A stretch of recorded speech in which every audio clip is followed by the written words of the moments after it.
If awards happen, if Oscars happen, bring them on. We are ready for it.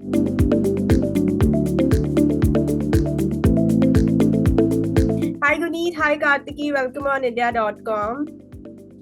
Hello. Hi, You know, Vinita. Thank I'm you for just, having I'm us in. just so glad that we are doing this today because you guys are just making us proud everywhere with the Elephant Whisperers and all of that you have done so far. It's just incredible. So thank you for doing this. Thank you. Okay, so coming to the Elephant Whisperers, such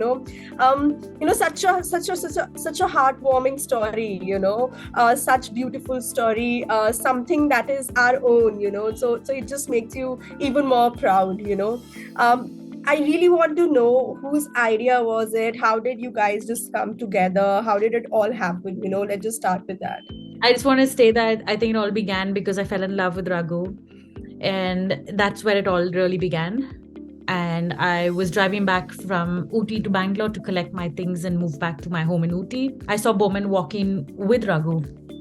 And I leaned out of the car and I was super excited to see this young calf because I'd interacted with many larger elephants before, but I'd never really experienced a young calf. Yeah. And then Bowman beckoned to me to come, and I pulled the car over on the left and I jumped out and joined them. And they were going down to the river for a bath. And then I just enjoyed the time. I was splashing around with Raghu, and while he was taking his bath, and he was doing all the cutest things. He couldn't use his trunk, and he was being a baby elephant. And that was just really special. And I noticed that Bowman and Raghu had a very special bond, and Raghu seemed to be the main person in his life. He was like the mother, the father, the friend. He was everything in one person. And he has this beautiful energy to himself. He's just so caring, and there was this really special bond between the two. And I gradually spent time with them, and I met Belly a little later on, and she had this very maternal side towards Raghu. It was like Raghu was her son. It all developed from there, and we started documenting the lives of all three of them for quite a long time until Amu came into the picture.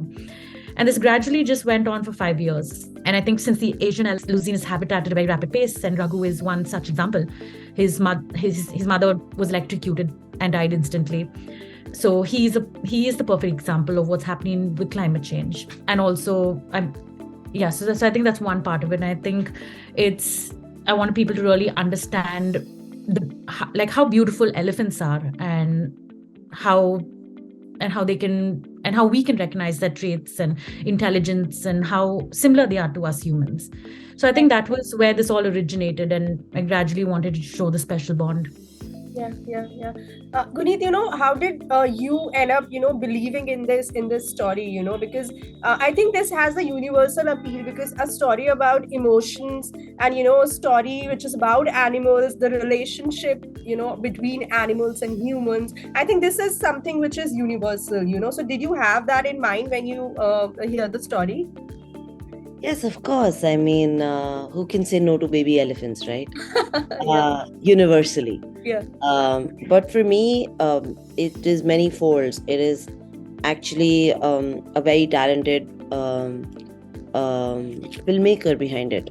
So it started with Kartiki putting together a trailer of sorts on YouTube. She shot a whole schedule, did this whole thing herself, and sent that to Netflix to consider it, to produce it. And then Netflix and Kartiki both reached out to me, and I was blown away by the material that there was. And to meet Kartiki, it was incredible to see this young woman who's been an incredible wildlife photographer, has done work at advertising, to now become a